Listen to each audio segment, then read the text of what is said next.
Good evening, everyone. I'm John Lanning with IPMS Fort Crook, and this video is concerning the model contest for O Con Expo 2026, which will be on the 17th and 19th of July at the Mid-America Center in Council Bluffs. Anyway, this is a contest that, well, we've been with O Con Expo for the 10 years that it's been going. We first began as an exhibition, but then turned it into a modeling contest a few years later. And the modeling contest has been running ever since. So anyway, this year there's going to be some big changes. There's going to be a new theme, and again, last year we had the winner of the theme contest choose his model kit, and we will do that again this time. And I will show you what the theme is and what we have for choices for the model contest for the theme award. So anyway, let's get started with the fact that the contest is no longer the whole weekend. We've decided, after talking with several individuals, we know that a lot of people, they attend the con. They attend the con for only a single day, and normally that would be Saturday. So as a result, instead of having the contest end on Sunday, we're going to have the contest finale on Saturday. So registration will begin on Friday for those that are there for the whole weekend. And then it'd be pretty much for the whole day on Saturday up until about roughly, I'd say probably about 4:30. And then we'll shut down the tables, do the judging.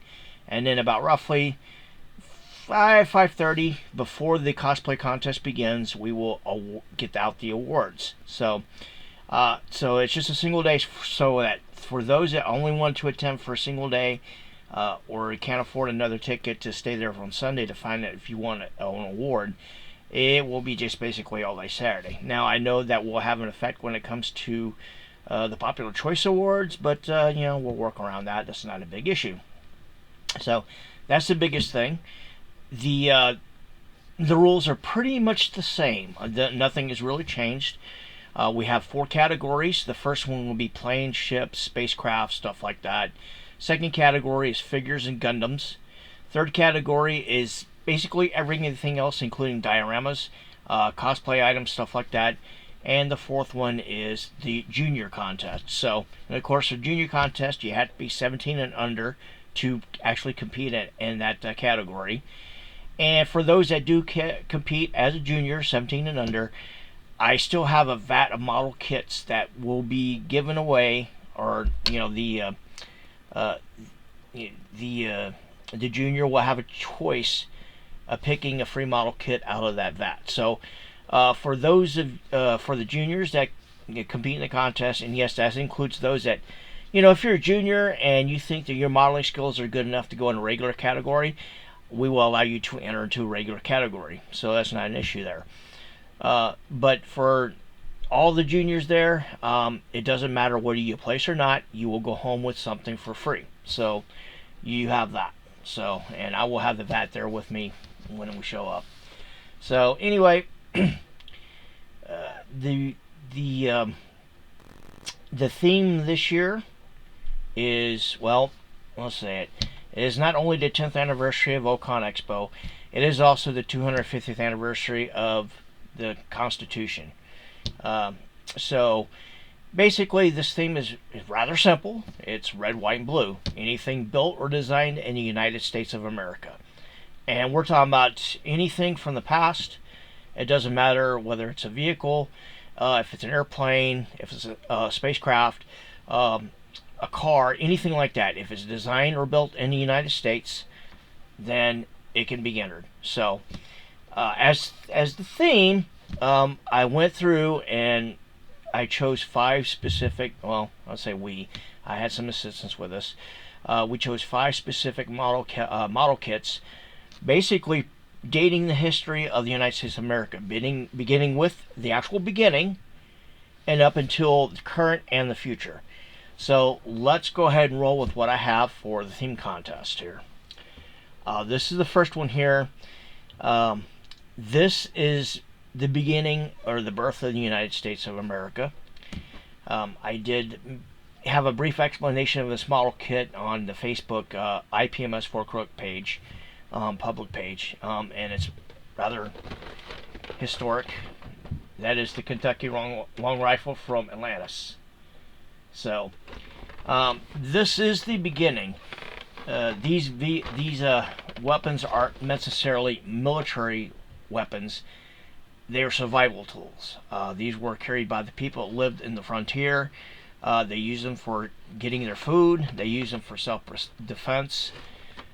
And they were required for militias in case they got called up for duty. So this is the first thing right here. As I stated, long rifle, it wasn't a per se military deal. They were built and created by those that settled the United States coming from Germany and a few other nations. And basically, they designed and built their own weapons. And they had they became infamous against the British. Number one, because it had longer ranges than the Brown Bess musket, which was issued to both armies, both the Continental and the British Army. It doubled the range. It was much more accurate, and well, the Americans specifically aimed at British officers, which really pissed them off. So anyway, this is the first one. It's brand new. It just got released by Atlantis. It's from 1955 molds from Pyro. And it was released back in December. Now, whether they released this in time for the 250th anniversary of the United States, I don't know. But I think it was a brilliant plan if it was, or it wasn't. So anyway, this is part one. This is the beginning. So now, of course, I understand that if you're not interested in that, that's perfectly fine. We have 4 other choices. Here's the next one. The frigate USS Constitution. Okay. Now, this was launched in 1797 as the rebuild of the United States Navy. A lot of people don't know this, but the Navy was disestablished at the end of the Revolutionary War because Congress didn't think that we would need a Navy to protect the coasts. They can do it with militias.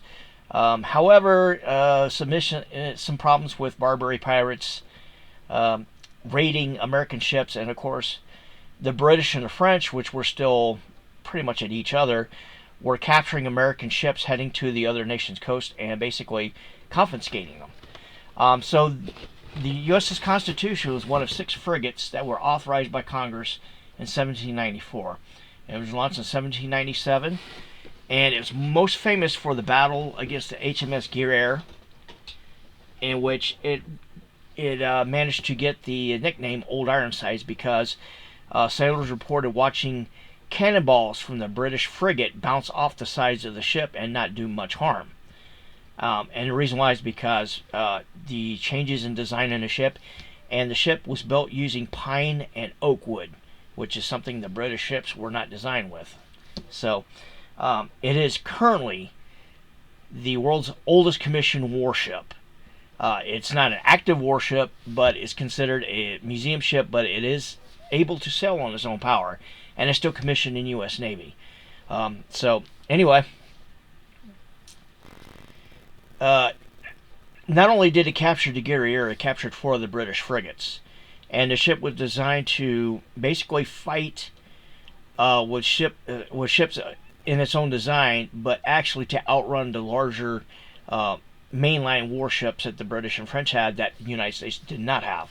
You remember that the Navy was rather small at this particular time period. So anyway, that's the second kit. So here's the third.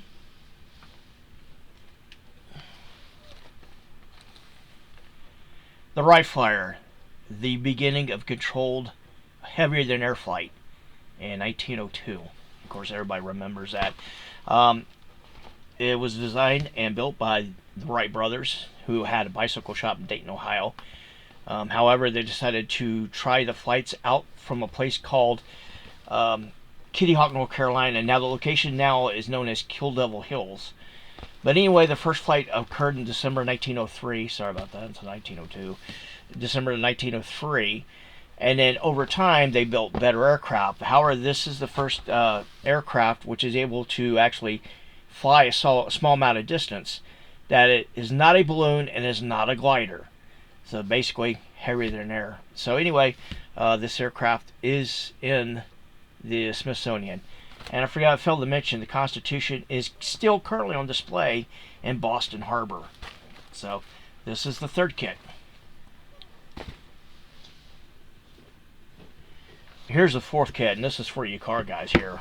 And also, for those that are fans of this particular movie series, including myself, but you know, I'm not running for this contest, so this is for you guys out there. The 1970 Chevy Chevelle by John Wick. Now, there's a reason why I did include vehicles in this, because back in the 60s, 70s, and 80s, cars meant two things to the American public. Number one, especially muscle cars, power. The absolute horsepower that goes through these cars here in order to be able to attain such, such speeds over 100, 150 miles per hour. The second was a car actually meant freedom. You can get your car and go anywhere you want to in the United States. You won't have to worry about any toll. Well, I'm going to say tolls, but having asked permission or anything like that. You just get in your car and go. So it was a symbol of freedom for Americans everywhere. So, and of course, John Wick, though, one of the very popular movie series currently ongoing. There's some plans for other movies and television shows in the John Wick universe, currently either in production or in planning. So anyway, that's the fourth one right there. And then here's the final one.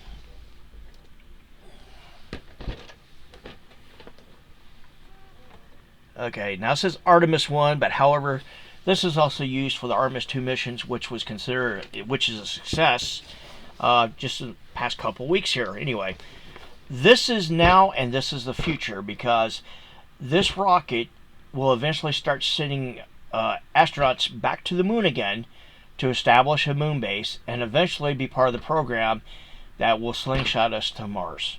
So we will see more Artemis launches probably in the near future. And this is the fifth and final kit of this series. So anyway, those are the 5 kit choices for this year's theme award. So all you have to do in order to possibly get your choice of one of these kits is, well, enter the contest. Anything American built or designed, I should say. And that could come from any television show. It's mostly historical, so anything from the past up into the future. And when we're talking about space stuff, we're talking about Saturn V's, we're talking about the space shuttle, we're talking about Artemis. So basically anything in the past 250 years, and anything that is currently planned to go into the future.